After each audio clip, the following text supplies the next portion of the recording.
Imagine standing in a shoe store. You slip your foot into a new pair. The salesman smiles. Then he turns on a machine. Suddenly, you can see your bones, not in a hospital, not after an injury, but between stacks of leather boots and polished loafers. For decades, children lined up to peer through a glowing box that fired radiation straight through their feet. It was called the X-ray shoe fitter, and it was completely normal. In the early 20th century, science felt like magic. Electric lights replaced candles. Radios pulled voices from thin air. X-rays, invisible beams that could see through flesh, seemed like a miracle from the future. Retailers asked a simple question: what if this miracle could sell shoes? The X-ray shoe fitter promised precision. It promised a perfect fit. It promised modern convenience. Parents trusted it. Children were fascinated by it. Shop owners believed it gave them an advantage. But beneath the hum of its transformer and the green glow of fluoroscopic light, something far more dangerous was building. This is the forgotten story of the machine that turned shoe shopping into a radiation experiment. The story begins in 1895.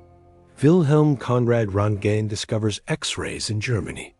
Within months, newspapers around the world print images of skeletal hands. The public is captivated.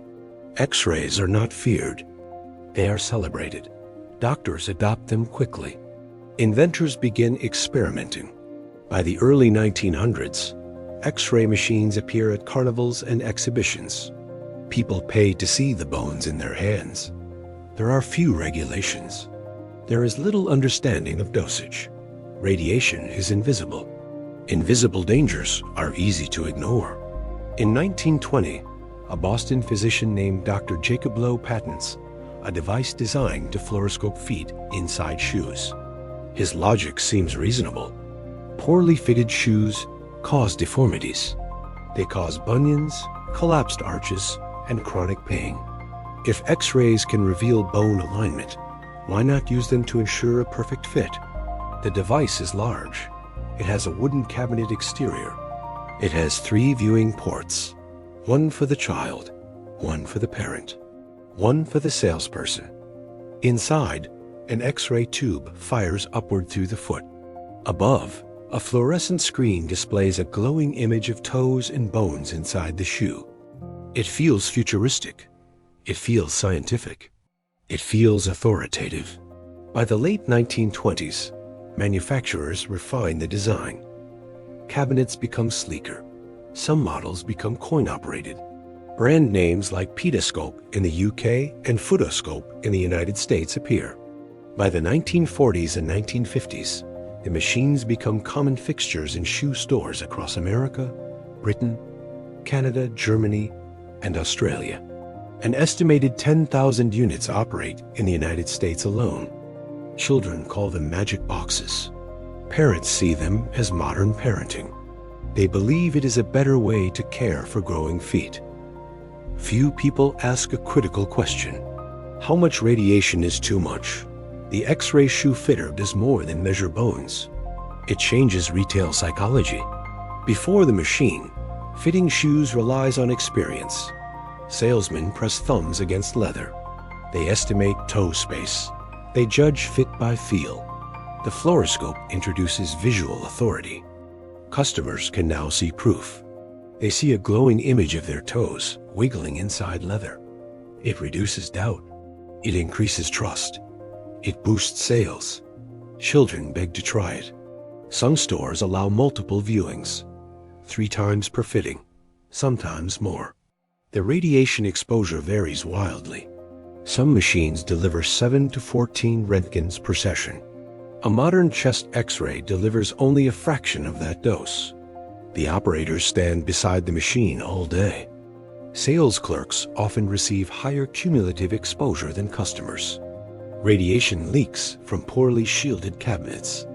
Measurements taken decades later reveal significant scatter radiation around the viewing ports. During the 1930s and 1940s, radiation is still associated with health. Radium water is sold as a tonic. Radiation creams promise rejuvenation. The atomic age makes nuclear imagery fashionable. Glowing things symbolize progress. The shoe fluoroscope becomes an icon of modern retail. Advertisements frame it as scientific precision. Parents feel reassured. Store windows display the machines proudly. This is not a hidden backroom device. It is a selling point. It is an attraction. It is an experience. For many baby boomers, the glow of green bones inside saddle shoes is unforgettable. But nostalgia hides risk. While the machine sells confidence, it delivers cumulative radiation exposure to millions of children. Concerns begin quietly. As early as the 1930s, radiologists warned about unnecessary exposure. Medical journals question retail use of X-rays. There is no federal regulation. Radiation control laws are fragmented. Some cities require warning signs. Others ignore the issue. By the late 1940s, awareness of radiation hazards increases. The bombings of Hiroshima and Nagasaki change public perception. Radiation is no longer mystical. It is destructive. Studies begin linking excessive X-ray exposure to burns and tissue damage. They link it to increased cancer risk.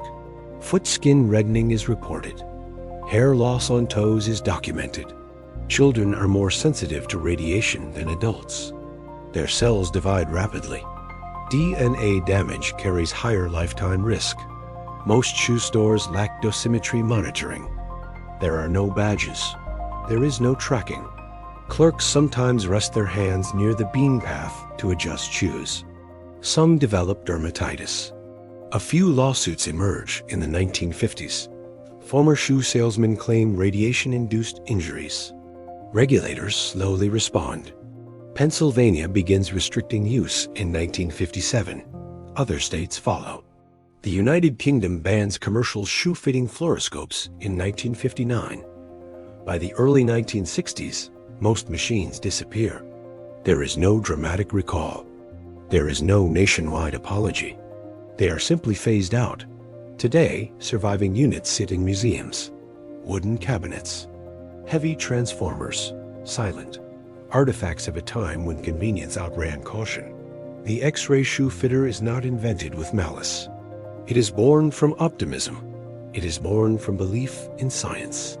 It is born from a desire to improve something ordinary, buying shoes. It reveals a pattern repeated throughout modern history. New technology arrives. We marvel at it. We commercialize it. We normalize it. Only later do we measure its cost. The machine does not collapse overnight. It does not explode. It simply glows, year after year, until society recalibrates its understanding of risk. Today, we live surrounded by invisible forces. Wi-Fi signals, blue light, emerging technologies still in early adoption. The lesson is not fear. It is scrutiny. Sometimes the most dangerous objects are not weapons. They are conveniences. Next time you walk into a store and see a device labeled new or advanced, pause. Innovation is powerful. History reminds us to ask better questions. If you found this story fascinating, subscribe. Like the video. Explore more forgotten histories hiding in everyday objects. You already know the object. You don't know the story. Subscribe to ObjectLore for more hidden histories hiding in plain sight.